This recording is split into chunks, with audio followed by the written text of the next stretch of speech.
हा क्वेश्चन आहे, लिहून घ्या. सोल्युशन बघू आपण. बघा, लास्ट क्वेश्चनमध्ये जो आपण एक क्वेश्चन केला होता, ॲक्सिस, ज्याच्यामध्ये ॲक्सिस ऑफ द फॉलोअर आणि ॲक्सिस ऑफ कॅम्प सेम होते, अलॉंग द सेम लाईन होते. त्याचा ऑफसेटचा क्वेश्चन राहिलेला, त्याची ऑफसेटची डायग्राम ड्रॉ करायची राहिली आपली. ती तुम्ही ड्रॉ करून घ्यायची पाहिजे तर. जर तुम्ही ड्रॉ करा, तुम्हाला चेक करण्यासाठी मला पाठवा पाहिजे तर मी चेक करून सांगेल करेक्ट आहे की नाही. अदरवाईज मी तुम्हाला त्याचा टेक्स्टबुकमधून फोटो बी पाठवून देईल. तुमच्याकडे टेक्स्टबुक असेल तर तुम्ही स्वतः पण चेक करू शकता, काही इश्यू नाही. ॲक्च्युली त्याची डिस्प्लेसमेंट डायग्राम हरवून गेली तर ते आपल्याला परत ड्रॉ करायला खूप जास्त टाईम चालला जाईल, है ना. तर त्यामुळे मी नेक्स्ट क्वेश्चन घेतो आहे. आता तुम्हाला सिम्पली आपले नाईफ एज फॉलोअरचा क्वेश्चन कसा सॉल्व करायचा याची आयडिया येऊन गेलेली आहे. ठीक.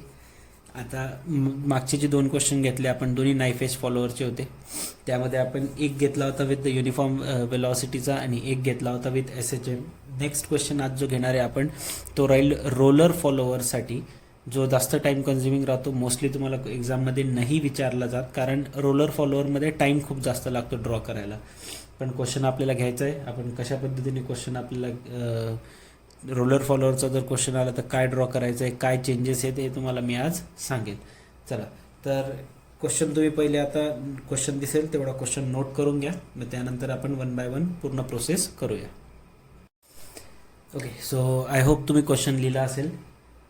आता आपण त्याचं सोल्युशन चालू करूया. तुम्ही बघितलं असेल तर क्वेश्चन खूप मोठा आहे, भरपूर काही क्वांटिटीज विचारलेल्या आहेत. 1 बाय 1 आपण सगळ्या क्वांटिटीज फाइंड आउट करणार आहे. सो हे तर क्लिअर आहे की ॲड लेक्चर थोडंसं मोठंच होईल.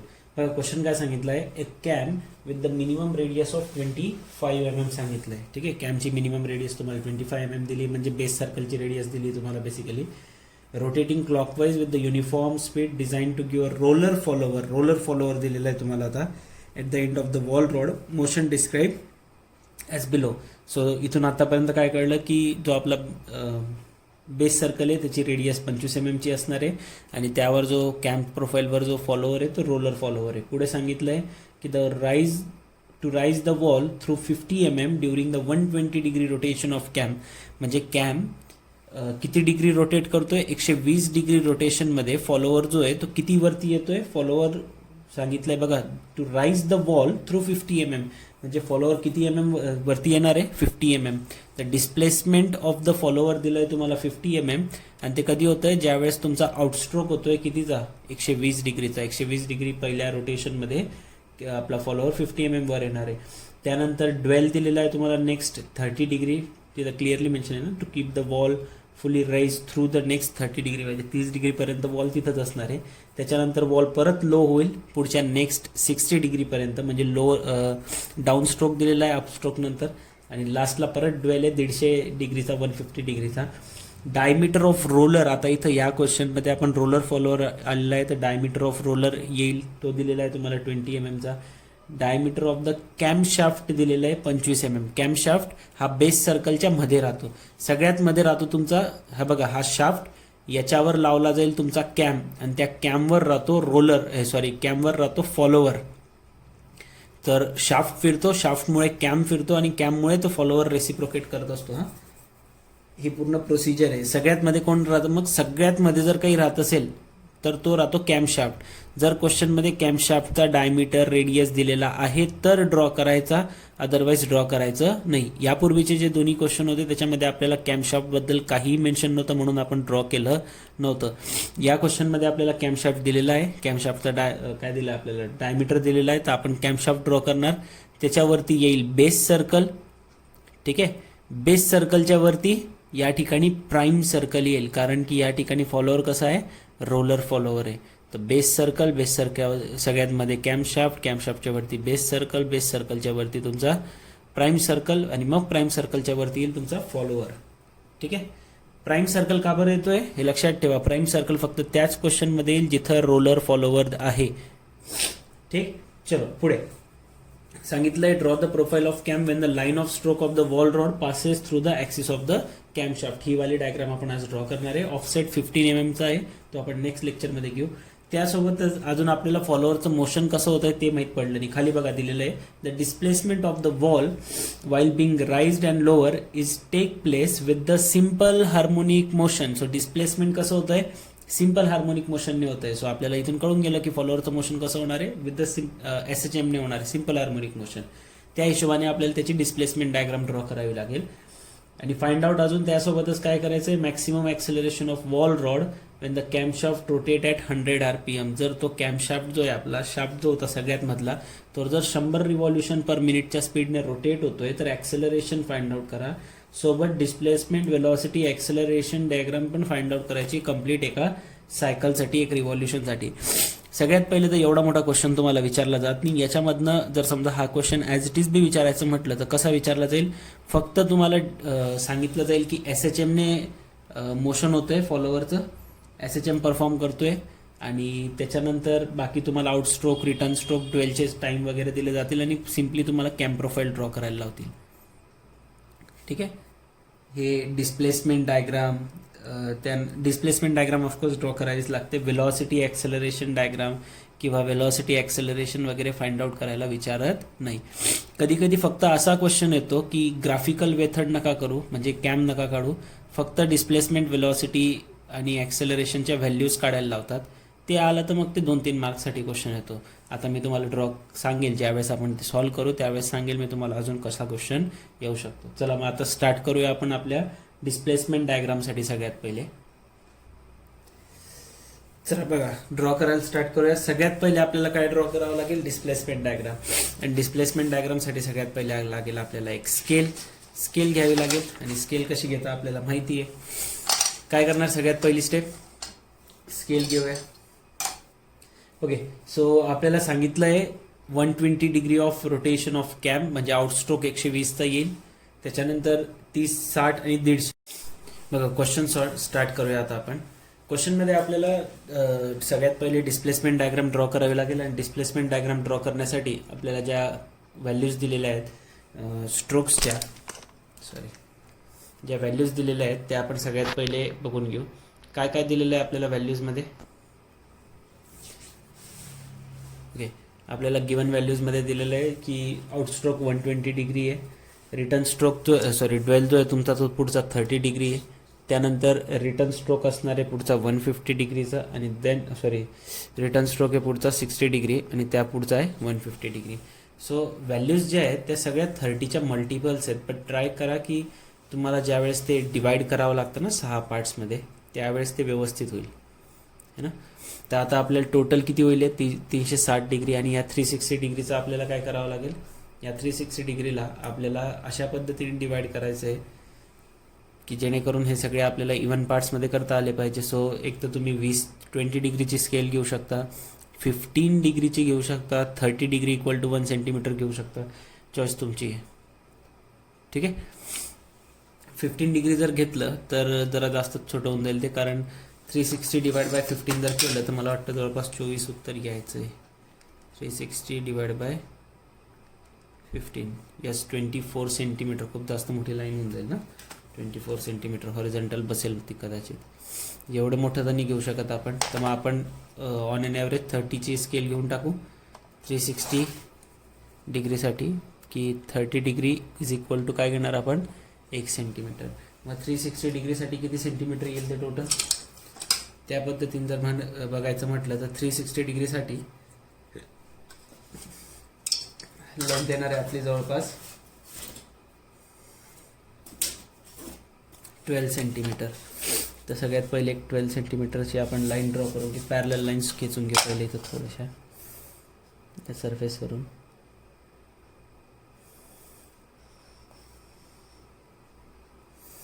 आता SHM आहे तर विसरू नका या साईडला सर्कल येतो, तर थोडं या साईडने ड्रॉ करायला सुरुवात करा.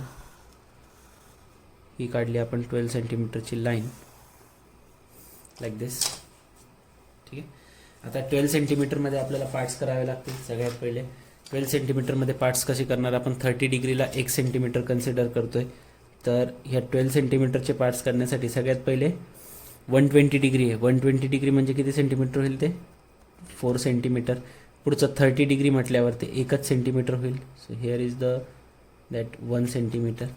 60 डिग्री म्हटल्यावर पुढचे 2 सेंटीमीटर येतील, तर हे 7 सेंटीमीटरपर्यंत घेतलं. त्या पुढचं 150 डिग्री जो रिमेनिंग सगळा ड्वेल असणार आहे परत. त्यानंतर हे झालं हॉरिझॉन्टल लाईन. व्हॉट अबाउट व्हर्टिकलमध्ये आपल्याला त्यांनी क्लिअरली मेन्शन केलं होतं की जे डिस्प्लेसमेंट होणार आहे ते कितीचं होतं, 50 mm सांगितलं होतं ना. So here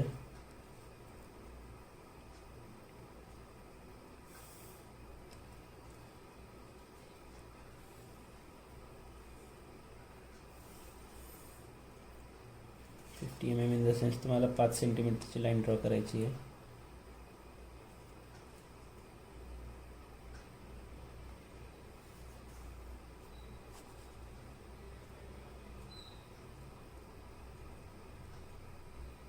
like this 5 centimetre. सरळ लाईन पॅरलली पुढे करा.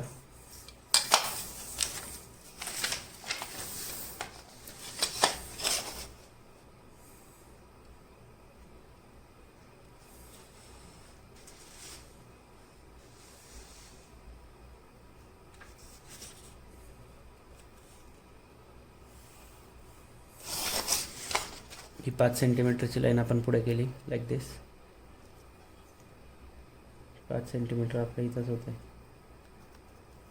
ओके, तर ही एक हॉरिझॉन्टल लाईन ड्रॉ करून घेऊ आपण आता. आणि आपला जो रेक्टँगल आहे तो पूर्ण बसून घेऊ पहिले. Okay, so here we go. ही आली तुमची 12 सेंटीमीटरची लाईन. यामधला पहिला जो येईल तुमचा इथून हे इथपर्यंतची लाईन, दिस इज युअर आउटस्ट्रोक. पुढे हा येऊन जाईल 30 डिग्रीचा 12, पुढे हा 60 डिग्रीचा एक रिटर्न स्ट्रोक आणि हा पुढे लास्ट 150 डिग्रीचा 12. वर खाली होऊन गेला त्या लाईन जरा ड्रॉ. ठीक आहे, काय हरकत नाही.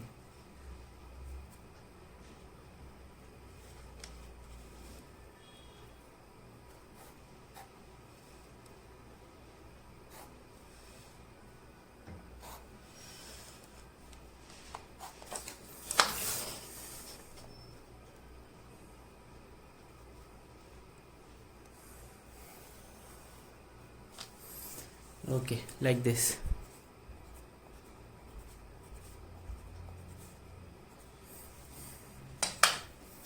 लाईन्स ड्रॉ केले आपण सगळ्यात पहिले. यस, चलो. तर आपला आउटस्ट्रोक कितीचा होता, 120 degree, dwell for 30 degree, return stroke for 60 degree आणि नेक्स्ट ड्वेल फॉर 150 डिग्री. नाव वर्टिकल लाईन ड्रॉ करून बॉक्सेस ड्रॉ करून घेऊ आपण त्याचे.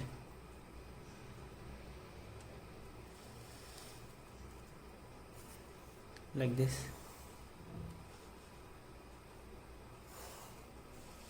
थोडं स्पीडमध्ये करेल मी आज, आता जास्त डिटेलमध्ये एक्सप्लेन नाही करणार. तुम्हाला ऑलरेडी भरपूर काही माहिती आहे. याचे किती पार्ट्स करणार, 6 पार्ट्स करणार. हॉरिझॉन्टल लाईनचे, रिटर्न स्ट्रोक आणि आउटस्ट्रोकचे. सो आउटस्ट्रोक किती डिग्रीचा होता आपला, 4 सेंटीमीटरचा आहे. त्याचे 6 पार्ट्स करायचे आहेत. आता 4 सेंटीमीटरचे 6 पार्ट्स करायचं म्हटलं तर 4/6 कितीचं होतं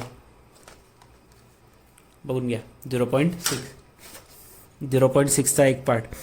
तर 0.6 तुम्हाला काही दाखवता येत नाही ना, सॉरी 0.66नी दाखवता येत. 0.6 सेंटीमीटर दाखवू शकतो आपण है ना. तर 6 mm म्हणजेच 0.6 सेंटीमीटर. तर 6 आणि 7च्या मध्ये एक पॉईंट ठेवायचा. नेक्स्ट पॉईंट 13वर ठेवा. असं डबल डबल करत जायचं. एक्झॅक्टली काही तुम्हाला पॉईंट भेटणार नाही आहे.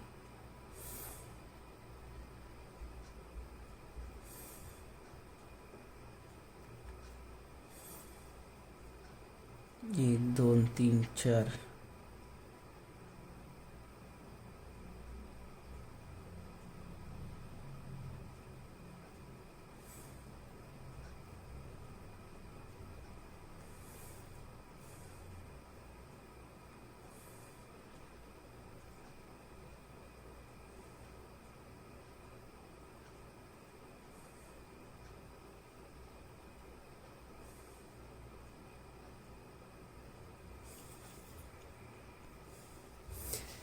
ओके, सो मी या ठिकाणी पार्ट्स क्रिएट केलेले आहेत 0.66चे.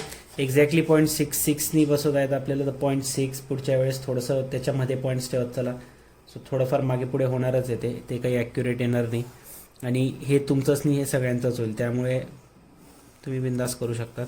अदरवाईज अशी स्किल घ्यावी लागेल तुम्हाला की जेणेकरून त्याच्यामध्ये बरोबर इवन पार्ट्स करता येतील तुम्हाला. तसं एक एक्झाम्पल म्हणून आपण घेऊ शकतो की जर समजा तुम्ही अशी स्केल घेतली असती की हे 120 डिग्री इज इक्वल टू आलं असतं तुमचं, समजा हे 4 सेंटीमीटरच्या ऐवजी 6 सेंटीमीटर आलं असतं, तर 1-1 सेंटीमीटरचा एक पार्ट केला असता तुम्ही. असं एक 20 डिग्रीची स्केल घेतली असती तर हे बसू शकले असते. आता ते डिपेंड करतं तुम्ही कशी स्केल घेता, पण ते 20 डिग्रीची स्केल पूर्ण माझ्या पेजवर बसली नसती. पण ज्यावेळेस तुम्ही एक्झाममध्ये सॉल्व कराल तुम्हाला शीट्स दिलेले राहतात फायनल एक्झामला, तर त्या शीट्सवर त्या बसून जातात. तर शीट्सवर तुम्ही मोठमोठ्या स्केल घेतल्या तरी जमतं आहे, आणि मोठी स्केल घेतली तर चांगली करेक्ट ॲक्युरेट डायग्राम येते. छोट्या स्केलमध्ये जास्त खराब डायग्राम येते. ओके, सो मी 6 पार्ट्स क्रिएट करून घेतले. सगळ्यात पहिले यांना नाव देऊन टाकू. 0, 1, 2, 3, 4, 5 आणि 6. इथं 0-1, 2-3, 4-5 आणि 6 हे काही सांगायची गरज नाही, तुम्हाला हे ऑलरेडी माहिती आहे. नाव नेक्स्ट स्टेप काय करणार, आपल्याला मोशन सांगितलं होतं डिस्प्लेसमेंट डायग्राममध्ये की सिम्पल हार्मोनिक मोशन होतं आहे. सो सिम्पल हार्मोनिक मोशनला रिप्रेझेंट करावं लागेल, आणि सिम्पल हार्मोनिक मोशन रिप्रेझेंट करण्यासाठी करणार काय आपण, सगळ्यात पहिले ही जी 5 सेंटीमीटरची लाईन आहे याचं हाफ डिस्टन्स घ्या.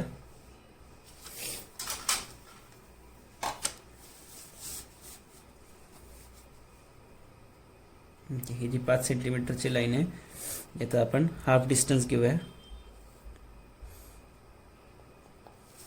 या ठिकाणी कर्कटक ठेवा आणि सेमी सर्कल ड्रॉ करून घेऊ. सगळ्यात पहिले तर तुम्ही डिस्टन्स घेतल्यानंतर पण एकदा मोजून घ्यायचं की व्यवस्थित तुमचं येतं आहे की नाही सर्कल. थोडंफार कमी जास्त होत असेल तर ॲडजस्टमेंट करून घ्यायच्या. ओके, लाईक दिस. सगळ्यात पहिले आपण एक सेमी सर्कल ड्रॉ केलं. Next step, semi circle draw झाल्यानंतर त्यामध्ये आपल्याला काय ड्रॉ करायचे आहेत, लाईन्स. आता लाईन्स ड्रॉ करण्यासाठी आपल्याला तुम्हाला मी लास्ट लेक्चरमध्ये पण सांगितलं होतं की अँगल्स घ्यावे लागतात. आता किती अँगलचा बनला आहे तो, 180 डिग्री. सेमी सर्कल आहे ना, तर अँगल किती असेल, 180 डिग्री. तर 180 डिग्रीचे सुद्धा 6 पार्ट्स करावे लागतात. सगळ्यात पहिले कोनमापक ठेवायचं या पद्धतीने. कोनमापक ठेवलं, 1, 2, 3 लाईन ॲडजस्ट करायच्या. ही व्हर्टिकल लाईन त्याच्यासाठी ड्रॉ केली मी.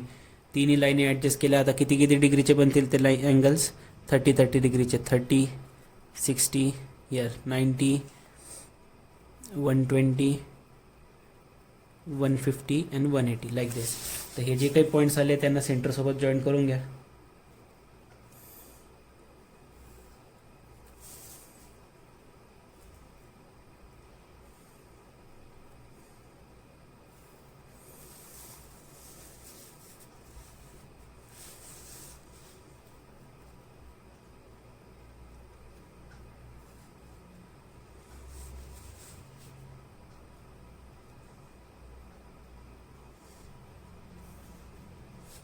लाईक दिस. सो आपण पॉट्स बनवून घेतले. याला तुम्ही नाव देऊ शकता. इथून तुम्हाला पण माहिती आहे इथं नाव काय देतो आपण. सगळ्यात पहिले नाव जर द्यायचं असेल तर हा तुमचा 0 पॉईंट राहतो. याला आपण ABCDEFG असं नाव देणार, आणि इथं small a, small b, small c, small d आणि स्मॉल e नावं देत असतो. इथून काय करणार, यांचे जिथं पॉईंट ऑफ इंटरसेक्शन आहे त्या ठिकाणी आपण हॉरिझॉन्टल लाईन खेचतो, आणि ज्या इंटरसेक्ट करतो आपण ह्या व्हर्टिकल लाईन्स ज्या ड्रॉ केलेल्या आहेत त्यांच्यामध्ये, लाईक दिस.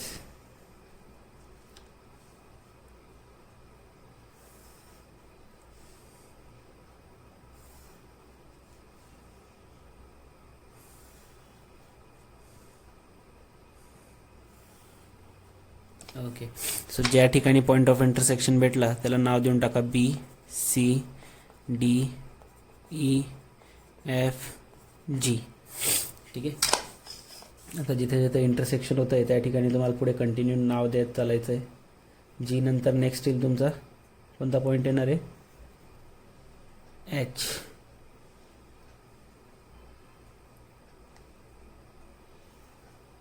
यार नेक्स्ट वन,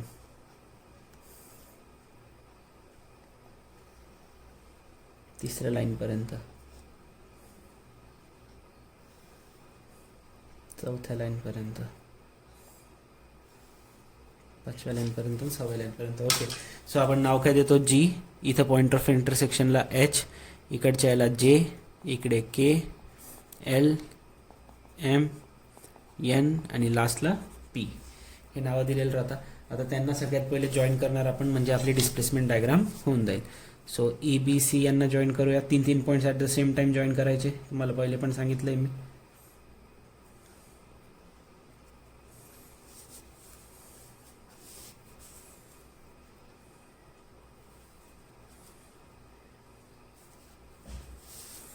आता बघा नसतील बसत कर्वमध्ये तर हातानेच करायचे, मग काही ऑप्शन नाही राहत. एखादा पॉईंट हाताने बी जॉईन केला तर काही हरकत नाही आहे. आणि त्यातल्या त्यात कसं आहे, माझ्याकडे फ्रेंच कर्व नाही आहे त्यामुळे जरा जास्त त्रास होतो. फ्रेंच कर्वमध्ये बरेच बसून जातात.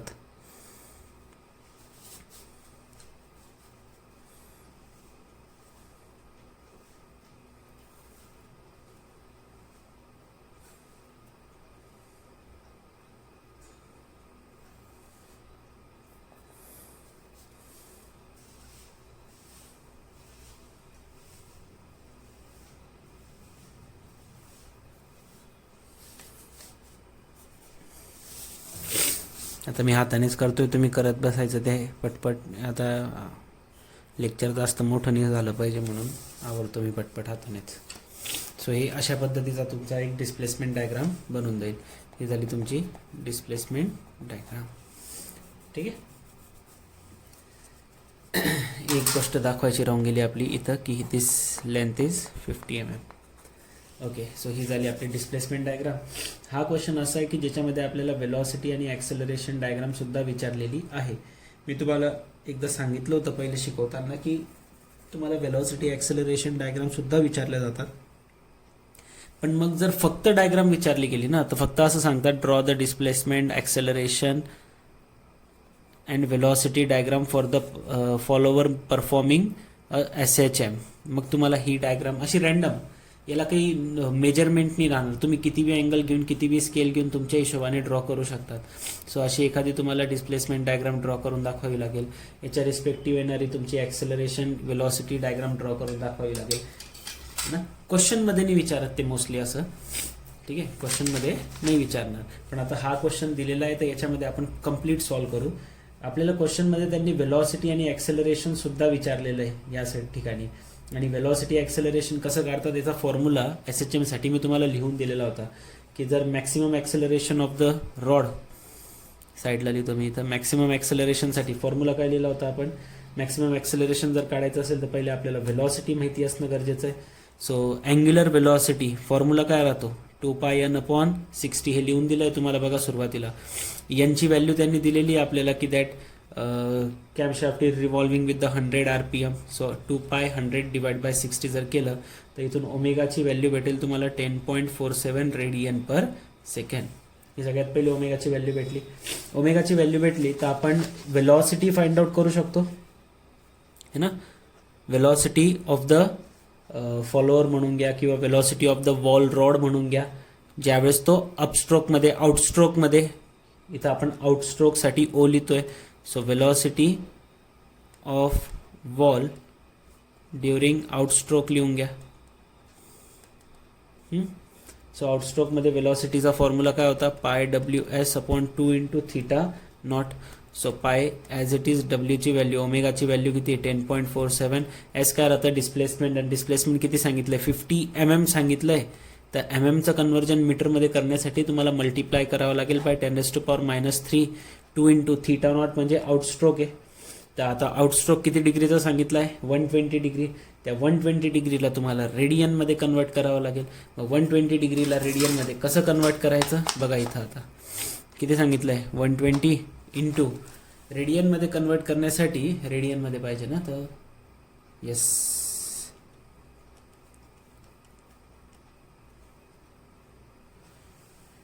हे बघा या पद्धतीने कन्वर्ट करावं लागेल. काय करायचं 120 रेडियनमध्ये कन्वर्ट करण्यासाठी त्याला मल्टिप्लाय करायचं π/180 ने. π/180 120 इंटू पाय डिवाइड बाय 180 किती येतं 2.09 म्हणजे 2.10 घेऊ शकता तुम्ही 2.1. तर इथून तुम्हाला वेलॉसिटी फॉर आउटस्ट्रोक भेटून जाईल. ती किती येते 0.39 metre per second. Similarly velocity for return stroke काढू शकतो आपण. आपल्याला माहिती फॉर्म्युला सेम राहतो, फक्त अँगल रिटर्न स्ट्रोकचा येऊन जातो इथं. तर वरची व्हॅल्यू सेम राहील π × 10.47 × 50 × 10⁻³ divide by 2 into return stroke कितीचा होता, रिटर्न स्ट्रोक होता तुमचा 60 डिग्रीचा. मग परत 60 डिग्री येतं रेडियनमध्ये करण्यासाठी 60 × पाय डिवाइड बाय 180. कॅल्क्युलेशन केलं आन्सर येतं आहे 1.047. तर हिअर 1.047 रिटर्न स्ट्रोकसाठीची वेलॉसिटी भेटून जाईल तुम्हाला 0.785 मीटर पर सेकंड. ठीक आहे, ही भेटून गेली तुम्हाला वेलॉसिटी. झालं. वेलॉसिटी भेटली तर इथून तुम्ही वेलॉसिटी डायग्राम आता काढू शकतात. वेलॉसिटी डायग्राम कशी ड्रॉ करायची मग? तर वेलॉसिटी डायग्राम ड्रॉ करण्यासाठी तुमच्याकडे ऑलरेडी वेलॉसिटी डायग्राम ड्रॉ केलेल्याच आहेत, फक्त तुम्हाला माहिती कशा पद्धतीने ड्रॉ करायच्या. आता मी फ्री हँडनेच करतोय. इथून तुम्ही सगळ्यात पहिले अशा पद्धतीने रेफरन्स लाईन खाली घेणार, आउट स्ट्रोक रिटर्न स्ट्रोकच्या. ठीक आहे, एक हॉरिझॉन्टल रेफरन्स लाईन येईल आपली. ओके, सो आपली वेलॉसिटी किती आली आहे? वेलॉसिटी आलेली आपली आउटस्ट्रोकमध्ये 0.39. मग इथं एक असा कर्व बनतो आणि इथं आपण दाखवणार that velocity is 0.39 metre per second. Return स्ट्रोकमध्ये एक वेलॉसिटी बनेल अशा पद्धतीने काहीतरी. रिटर्न स्ट्रोकची वेलॉसिटी किती आली आहे? 0.785 मीटर पर सेकंड. झाली वेलॉसिटी डायग्राम. डिस्प्लेसमेंट डायग्राम ही आली तुमची वेलॉसिटी. वेलॉसिटी नंतर आपल्याला अजून पुढे ॲक्सेलरेशन डायग्राम सुद्धा काढायला सांगितली त्यांनी. याच रेफरन्स लाईन तुम्ही पट्टी पेन्सिलचा यूज करून व्यवस्थित खाली ओढून घ्यायच्या. नाव ॲक्सेलरेशन कसं फाइंड आउट करणार? ॲक्सेलरेशनसाठी सुद्धा आपण फॉर्म्युले लिहिलेले आहेत आणि ॲक्सेलरेशनसाठी काय काय फॉर्म्युले लिहिले आहेत हे तुमच्याकडे ऑलरेडी आहेत लिहिलेले, फक्त एकदा बघून घ्या. ॲक्सेलरेशनमध्ये काय करायचं आपण? ॲक्सेलरेशन फॉर द आउटस्ट्रोक यालाच काय करायचं? Pi square omega square S upon 2 theta नॉटचा स्क्वेअर हा फॉर्म्युला होता. पायची value as it use pi square ओमेगासाठी ओमेगाची व्हॅल्यू किती आली होती? 10.47. 10.47चा स्क्वेअर इथं 50 इंटू 10⁻³ डिवाइड बाय 2 इंटू थीटाची व्हॅल्यू किती आली? 2.1चा स्क्वेअर. कॅल्क्युलेशन केलं तर आन्सर भेटतं 6.13 metre per second square. Similarly असंच रिटर्न स्ट्रोकसाठी करणार, pi square omega square S upon 2 into theta आरचा स्क्वेअर. कन्वर्जन केलं आन्सर भेटतो 24.67 metre per second square. Acceleration भेटून गेले तुम्हाला है ना. जर थेरॉटिकल क्वेश्चन आला तर तो या पद्धतीने करायचा आहे. मोस्टली थेरॉटिकल क्वेश्चन येत नाही, तुम्हाला कर्वच ड्रॉ करायला लावतात ते. पण जर विचारला गेला तर या पद्धतीने तुम्हाला अँग्युलर वेलॉसिटीवरून लिनियर वेलॉसिटी आउटस्ट्रोकसाठी, लिनियर वेलॉसिटी रिटर्न स्ट्रोकसाठी, ॲक्सेलरेशन आउटस्ट्रोक आणि रिटर्न स्ट्रोकसाठी फाइंड आउट करावे लागतात. ओके, सो या ठिकाणी आपण सगळ्यात पहिले आता ॲक्सेलरेशनसाठी कर्व कसा येतो ते तुम्हाला माहिती पाहिजे. The curve should be something like this. तर हे ॲक्सेलरेशन किती होतं आपलं? किती आलं आहे आउटस्ट्रोकमध्ये? 6.13 मीटर पर सेकंड स्क्वेअर. आणि रिटर्न स्ट्रोकमध्ये किती आलं आहे? 24 समथिंग, काहीतरी खूप जास्त आलं आहे ना, म्हणून थोडे मोठे मोठे कर्व दाखवावे लागतील आपल्याला लाईक दिस. सो इथून या पद्धतीने किती आलं आहे? 24.67 मीटर पर सेकंड स्क्वेअर. या पद्धतीने तुम्हाला सॉल्व करायचं राहतं आपलं displacement acceleration diagram. Displacement velocity acceleration diagram हे कोणासाठी? For the follower moving with the having for a roller follower moving along the cam surfaces.